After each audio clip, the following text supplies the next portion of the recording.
Hey guys, so I was going over some lab work with a client and this conversation came up talking about thyroid hormone conversion. So I run into this issue relatively often when looking at thyroid lab work just because, well, for one, it's somewhat common. And secondly, the lab work is often pretty incomplete, okay?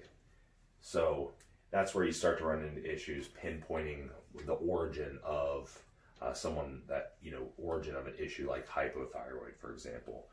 Where is it originating from? What's happening in there? And so, if the person needs dietary intervention or lifestyle intervention or what it is, or maybe they even need medication, perhaps, depending on the severity of the issue, we just need to know the origin of the issue so they can be helped properly, right? So thought it would be appropriate, since I do run into this somewhat often, like I said, to kind of go over just the basics of it so you understand what you're looking at and you can get the correct help if you are someone that's having thyroid dysfunction. Okay, so first off, a lot of people are going to know this already, but our T4 here does convert to T3. And what ultimately we want to end up with free T3, which T3. Okay. Now, the problem here is that there can be things that kind of rob the conversion, if you will, or interrupt this conversion step. So ultimately what happens in our thyroid feedback loop is we have a signaling cascade that comes down, will stimulate TSH ultimately, and then turn that into T4 to T3, and then assuming we have plenty of unbound free T3, it's active thyroid hormone, we're good to go.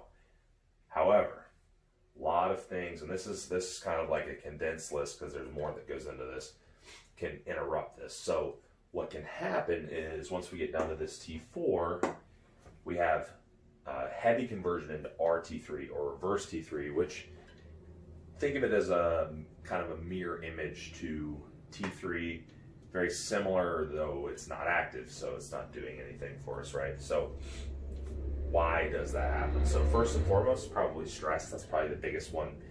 And stress comes in so many forms. So it can be things like lack of sleep, poor sleep quality. It can be perceived stress, so things that are emotional, anxiety, depression, all those things.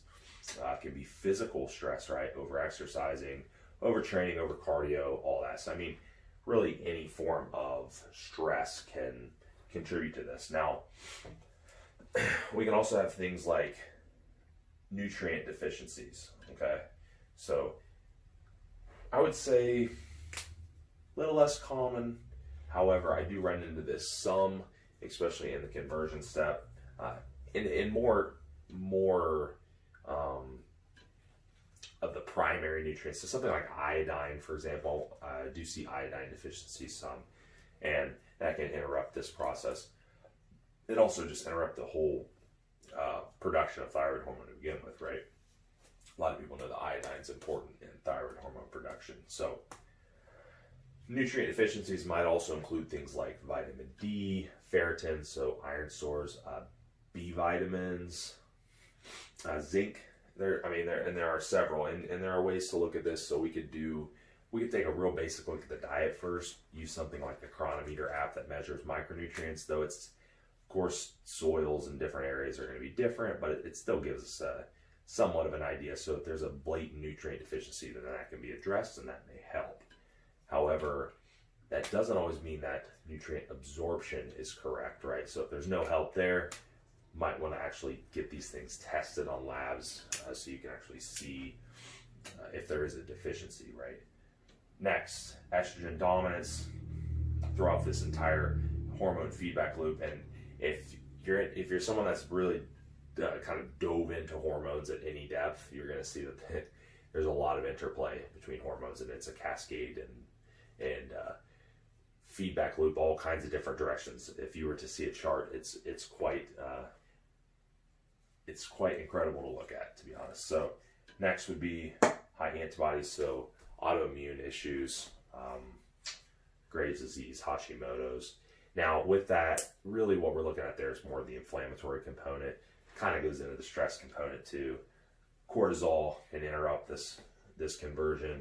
Inflammation in general can interrupt this conversion. So really, when you're looking at high antibodies, it's probably stemming from, there's probably a large inflammatory component there, and that's one of the things you're going to want to look at addressing, right? Because autoimmune issues might be something that's said to not really have a cause, quote unquote, though there are causes. It's normally coming coming from something else as a result of something else, some type of chronic stress or some type of inflammation, right? So again, what we want to see on the lab work is we want to see, here's our FT3, 3.5 to 4.2 is kind of your optimal range. We're just looking at a ratio here. So RT3 less than 15. If we start seeing the ratio being flipped, then we know that we're kind of getting robbed here, right? We have more going to this RT3, less coming to the T3, FT3 side, which is what we want. So we need to start looking at this conversion steps. So if you notice there's thyroid dysfunction, and you might even have normal T4, but the T3 is off, there's probably something going on here.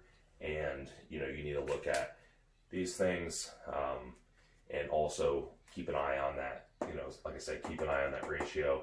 If this is creeping up, this is creeping down, that's usually a sign that it's a conversion issue. Now, there can be instances where you might be slightly low or hypothyroid in T3 and not have raised reverse T3. That can happen. It's not really what we're talking about here, but I find that issues in the conversion are more common, and frankly, a big, really big issue here is the fact that T4 is, one of the most commonly prescribed thyroid medications. So, if there's a conversion issue and you're getting a bunch of T4 and you're not converting, then it's not going to do you a whole lot of good, or the dose might be astronomical, before you actually reach a sufficient level of T3 or free T3. So, really addressing these things will help. That's why sometimes when I'll see clients on T4 medication, and we just start like a basic, or their nutrition. I revamp all their nutrition, make sure all their nutrients are covered, make sure their other hormones are in check, so on and so forth. And then we start seeing that their thyroid's going up, right? Well, how is that happening? Or how's their T3 going up when, their prescribed medication, their endogenous thyroid hormone production isn't really occurring, right? Well, it's because now they're converting better. Their RT3 is going down and their T3, FT3 is going up.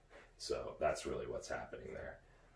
And sometimes, there's people that don't even really necessarily need medication that end up on it because they have issues with not only production, that's kind of a different topic, maybe we can do another video, and then issues with conversion. So make sure you're checking it all. If you're looking at lab work, make sure you get professional opinion if you need one, someone that knows how to look at all this stuff and what to look at. But I hope that helps. So if you're running thyroid issues, I hope you kind of give a basic idea of some stuff you should be looking at.